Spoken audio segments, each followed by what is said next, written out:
الکریم اما بعد فاعوذ باللہ من الشیطان الرجیم بسم اللہ الرحمن الرحیم وَكَم مِّن قَرْيَةٍ أَهْلَكْنَاهَا فَجَاءَهَا بَأْسُنَا بَيَاتًا أَوْ هُمْ قَائِلُونَ، اور کتنی ہی بستیاں ہم نے ہلاک کی تو ان پر ہمارا عذاب رات میں آیا جب وہ دوپہر کو سوتے تھے۔ اللہ وحدہ لا شریک نے ہماری عبرت کے لیے ایسے نشانات باقی رکھ دیے ہیں جو ہمارے اعمال کی درستگی کا سبب بن سکے۔ اللہ کا حکم ہی کافی تھا، لیکن انسان کی فطرت ہے کہ جب تک دیکھ نہ لے کسی کا عبرت کا سلسلہ تو اس وقت تک وہ عبرت حاصل نہیں کر۔ اکثر ایسا ہے، ہر ایک نہیں۔ ہمارے پاکستان کے اندر ایسے کئی مقامات ہیں، ان میں سے یہ ہڑپا بھی ہے، اور یہ منجو داڑو ہڑپا، یہ وہ شہر ہیں۔ بلکہ میں ان کی تاریخ پڑھ رہا تھا اور میں حیران ہو رہا تھا، یار یہ اتنی پرانی تہذیبیں ہیں حضرت جی، 3000 سال پرانی تہذیبیں ہیں۔ اور میں بڑا اچنبھا ہوا، مجھے بڑی حیرانگی ہوئی، یار اتنی پرانی تہذیبیں۔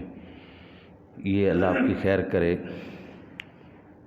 ہڑپا ہے، منجو داڑو ہے، اور بھی اس طرح کے کئی وہ ہیں جہاں پر ایک دفعہ نہیں کئی مرتبہ وہ شہر تباہ ہوئے اور دوبارہ آباد ہوئے ہیں، پھر تباہ ہوئے ہیں، پھر آباد ہوئے ہیں، پھر۔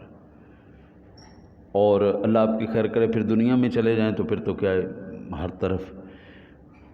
آج سے تقریباً اللہ آپ کی خیر کرے 25 سے 30 سال پہلے ایک میرے شیخ گئے تھے عمرہ شریف پہ اور تبلیغی دورے پہ،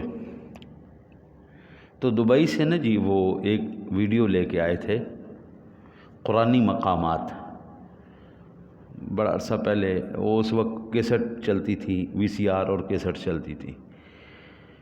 وہ خصوصی VCR بھی لے کے آئے اور وہ کیسٹ بھی لے کے آئے کہ قرآن پاک کے اندر جتنے مقامات ہیں نا جی، جن قوموں کا ذکر کیا گیا، یہ قوم ہم نے تباہ کی، یہ ہم نے قوم تباہ کی، انبیاء کرام علیہ السلام کا تذکرہ ہے۔ وہ عربی کے اندر انہوں نے ترتیب دی ہوئی تھی، اور اس وقت ہم دیکھ کے نا جی بڑے حیران اور بڑا اچنبھا ہوا کہ یہ قوم تھی اور اس کے یہ آثار تھے۔ قوم سمود کے ہم نے آثار دیکھے، قوم عاد کے ہم نے آثار دیکھے، اصحاب کہف کی غار کو دیکھا، جو قرآن پاک کے اندر مقامات ہیں، جتنا ممکن ہو سکا انہوں نے اس کو سارا اس میں فلمایا۔ تو اس کی وجہ سے بھی بہت زیادہ ایمان تو الحمدللہ ہمارا قرآن پاک کی وجہ سے بڑا مضبوط ہے، لیکن جو بندہ آنکھ سے دیکھ لے نا جی، مثلا ہم کون کعبہ شریف کو کون نہیں مانتا ہے جی، اور مدینے کو کون نہیں مانتا ہے جی؟ اللہ اور اس کے رسول کو تو ہر کوئی مانتا ہے، مدینے والے کو بھی مانتا ہے، کعبے والے کو بھی مانتا ہے، لیکن جب ہم کعبے میں چلے جائیں اس وقت ایمان کی کیفیت کچھ اور ہو جاتی ہے۔ جب ہم مدینہ شریف میں چلے پھر کیفیتیں بدل جاتی ہیں۔ پڑھا تھا ہم نے، لیکن جس وقت دیکھا نا جی تو کیفیتیں ہی بدل گئی۔ جن لوگوں نے اللہ اور اس کے رسول کا حکم مانا، ان پر جو انعامات ہوئے وہ بھی دیکھے، اور جنہوں نے جھٹلایا، ہم سمجھتے ہیں کہ ہم ہی دنیا کی سب سے ترقی یافتہ اور سب سے زیادہ زوراور قوم ہے۔ اللہ کہتا ہے نہیں، ایسا نہیں ہے، تم سے زیادہ قوت والی اور ترقی جو یافتہ قومیں تھیں ہم نے وہ تباہ کر دی۔ نمرود کو دیکھیں، حامان کو دیکھیں، شداد کی جنت آج تک کوئی دوبارہ نہیں بنا سکا ہے جی۔ اب تو سارا کچھ ہے نا، سونا بھی ہے، چاندی بھی ہے، ہیرے بھی ہیں، جواہرات بھی ہیں، موتی بھی ہیں، سارا کچھ۔ شداد کی جنت کو نہیں بنا سکا۔ انہوں نے زور لگا لیا، عربیوں نے، شدادوں نے، ان کے اننے و محل ہیں جی، اور جس چیز پہ ان کا بس چلا ہے نا جی اس پہ سونے کا پانی چڑھایا۔ سونے کے باتھ روم اور لیٹرینہ ہیں جی، وہ سیٹوں تک انہوں نے سونے کی لگوائیں، لیکن شداد کا مقابلہ پھر بھی نہیں کر سکے۔ شداد اس کی تو سونے کی اینٹیں تھیں، چاندی کی اینٹیں تھیں، ہیرے جواہرات کے ساتھ اس نے مزین کیا ہوا تھا، اور اندر خوبصورت اس نے جو ہے وہ عورتیں اور مرد اس نے بہترین قسم کا سورج چڑھتا تھا تو کسی کی آنکھ اس شہر کے اوپر ٹکتی نہیں تھی، وہ ساری کدھر گئیں؟ حضرت جی مر جانا، مٹی نہ مٹی ہو جانا، رہ یاد جانی۔ آج مجھے ایمان سے بتائیں، آج کامیاب کون ہے یا دلوں کے اندر عزت کس کی ہے؟ جو مکے کا سردار تھا، کعبے کے ساتھ ایسے کمر لگا کے بیٹھتا تھا، جس کا نام ابو جہل تھا، دنیا اس کی عزت کرتی ہے؟ یا وہ جس نے ماریں کھائیں، کپڑے بھی اس کے شاہانہ نہیں، لائف سٹائل بھی شاہانہ نہیں، ہاں جی، رنگ بھی گورا نہیں، ہاں جی، اور آزاد بھی نہیں، غلام تھا جس کو بلال حبشی کہتے ہیں، عزت کس کی؟ کوئی کوٹھیاں، کوئی بنگلے، کوئی کاراں، کوئی سرداریاں، کچھ بھی نہیں۔ بندے کا عمل رہ جانا ہے، بندے نے مر جانا ہے، رہ عمل جانا ہے۔ میں اگر کسی کے ساتھ اچھائی کروں گا نا قبلہ، میرے ساتھ کوئی دھوکہ بھی کرے گا نا، وقتی طور پر وہ کامیاب ہو جائے گا، لیکن حقیقت میں نہیں۔ تاریخ بڑی سخت ہے۔ حضرت جی مرنے کے بعد وہ بتا دیتی ہے کس نے کیا۔ آج ابو جہل کی، ابو لہب کی، عتبہ شیبہ کی، منافقین کے سردار ابن سلول کی، عبداللہ ابن ابی ابن سلول، اس کی تاریخ بھی ہمارے پاس موجود ہے، اب ایسے کرنے کی بھی موجود ہے، بلال حبشی کی بھی موجود ہے، سب کی موجود ہے۔ بلال حبشی کو کون پیار نہیں کرتا؟ میرا کوئی اس کے ساتھ ذاتی رشتہ نہیں، اللہ اور اس کے رسول کا ایک رشتہ ہے ہمارا، بس اسی رشتے کے تحت ہم محبت کرتے آ رہے ہیں سب کے ساتھ۔ وہ ویسے کرنی ہو، وہ تو کرن کا رہنے والا تھا، ہمارے شہر کا بھی نہیں تھا، ہمارے ملک کا بھی نہیں، لیکن محبت کی وجہ اللہ اور اس کے رسول، بس۔ حضور سیدی داتا علی حجویری رحمۃ اللہ تعالیٰ علیہ 978 عرس ہو چکے ہیں ان کے۔ 978 عرس کا مطلب پتہ کیا ہے؟ حضور کے قریب کا زمانہ، حضور کے قریب کا زمانہ، 1000 سال۔ 978 تو گزر گئے نا، 1000 سال ہونے والے ہیں۔ 1000 سال پہلے وہ ہستی آئی زمین پر، اللہ والا تھا، لاہور میں آیا 1000 سال پہلے۔ تاریخ دیکھو لاہور کی کتنی پرانی، ہاں جی، 1000 سال پہلے آئے یہاں پہ، اللہ اللہ کی، یہیں پہ فوت ہو گئے۔ آج ان کا ہمارا رشتہ کیا ہے؟ آج ہم ان کے دربار پہ جا کے حاضریاں کیوں دیتے ہیں؟ اللہ اور اس کے رسول کا رشتہ، یہ رشتہ باقی رہ جائے گا، اور یہ قیامت تک رہے گا۔ جب تک زندگیاں ہیں ہماری یہ رشتہ رہے گا۔ مرنے سے پہلے اگر آپ کسی کا بھلا نہیں کر سکتے نا، تو کم از کم کسی کے لیے نقصان دینا بنے، کسی کے لیے تکلیف دینا بنے، مسکرا کے ملیں، کام ہو سکے تو اللہ اور اس کے رسول کے رضا کے لیے کرو، نہ ہو سکے تو مسکرا کے معذرت کر لو، اللہ اللہ خیر سے۔ اور انشاءاللہ تعالی العزیز مرنے کے بعد بھی آپ کو دنیا یاد رکھے گی۔ اور اگر ایسا نہیں کریں گے نا ہم حضرت جی، تو پھر اللہ کہتا ہے وَكَم مِّن قَرْيَةٍ أَهْلَكْنَاهَا فَجَاءَهَا بَأْسُنَا بَيَاتًا أَوْ هُمْ قَائِلُونَ۔ لوگ گھروں میں سوئے ہوتے تھے، ہم نے عذاب بھیجا، ختم کر دیا، ختم۔ کدھر گئی ہیں؟ نمرود نے نا جی قبلہ، اللہ آپ کی خیر کرے، تقریباً دنیا پہ اس نے خدائی کا دعویٰ کرنے کے بعد حکومت کی ہے، تقریباً بہت بڑی سلطنت تھی اس کی، بہت بڑی سلطنت، بہت زیادہ قوت تھی اس کے پاس۔ کدھر گیا؟ این الملوک، این الجبارون، این القہارون، وہ قہر ڈھانے والے، وہ ظلم کرنے والے۔ وہ چنگیز خان کی جب موت ہونے لگی نا، تو اس نے 800 سال ہو گئے اس بات کو، جب اس کی موت قریب آئی نا جی، مرنے لگا، تو دنیا والوں سے، اپنے فوجیوں سے کہا کہ تم ایسا کرنا، میرے مرنے کے بعد مجھے لاپتہ دفنا دینا، یعنی میرے دفنانے کے بعد کسی کو میری قبر کا نہ بتانا۔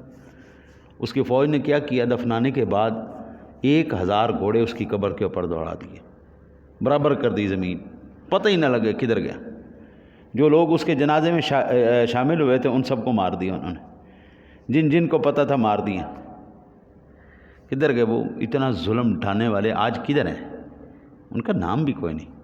اللہ کہتا ہے اوے اللہ کے بندے، یہ یاد رکھی، وہ دوپہر کو بھی سوتے تھے، رات کو بھی سوتے تھے، ہمارا جب دل کیا ہم نے عذاب نازل کیا، ختم کر دیا۔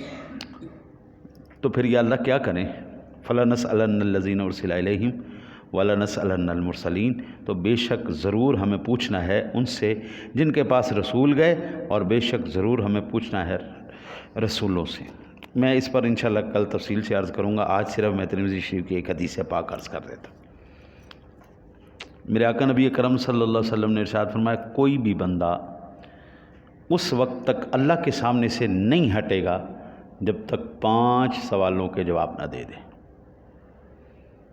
مرنے سے پہلے اللہ تعالیٰ کے سامنے پیش کیا جائے گا، اللہ کے سامنے ہٹنے سے پہلے اس کو 5 سوالوں کا جواب دینا ہوگا۔ پہلا سوال، جناب نے عمر کن کاموں میں گزاری ہے؟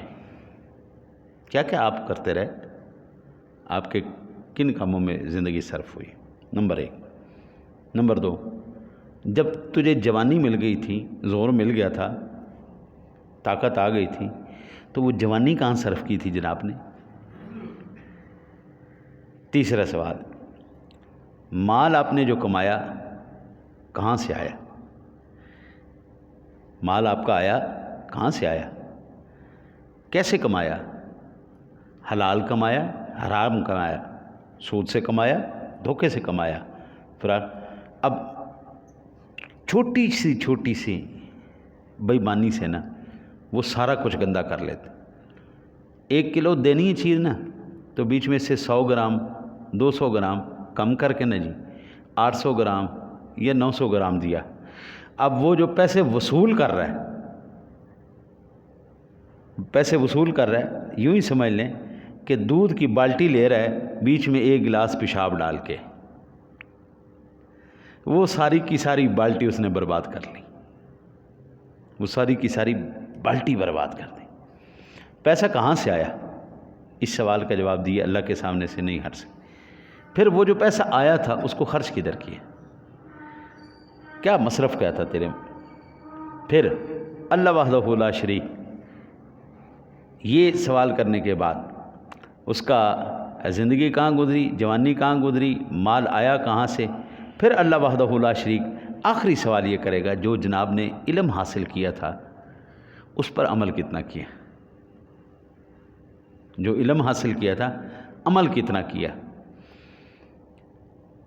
آج نہ جی اللہ ماشاء اللہ قبلہ، زبان اور عمل یہ دونوں ایک جیسے ہوں، بڑا مشکل نظر آتا۔ ممبر کے اوپر بیٹھا خطیب نے جی بڑی کمال باتیں کرتا ہے، سبحان اللہ، کمال ہو جاتا ہے، لیکن جس وقت ہم نجی زندگی میں ان کو دیکھتے ہیں نا پھر بھی کمال ہو جاتا ہے۔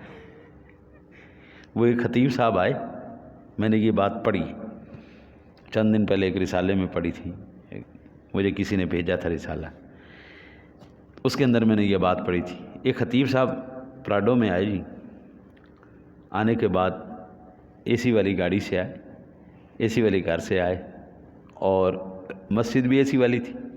کتاب فرما رہے کہ بھئی کفایت شاری کرنی چاہیے، صبر کرنا چاہیے، اور ایک مزدور بھی سامنے بیٹھا ہوا تھا، اور وہ مزدور جو ہے جب مزدوری یہ باتیں کر رہے ہیں نا، انہوں نے کہا مولانا بس کریں، آپ یہ بات نہ کریں، صبر کریں، کفایت شاری کریں۔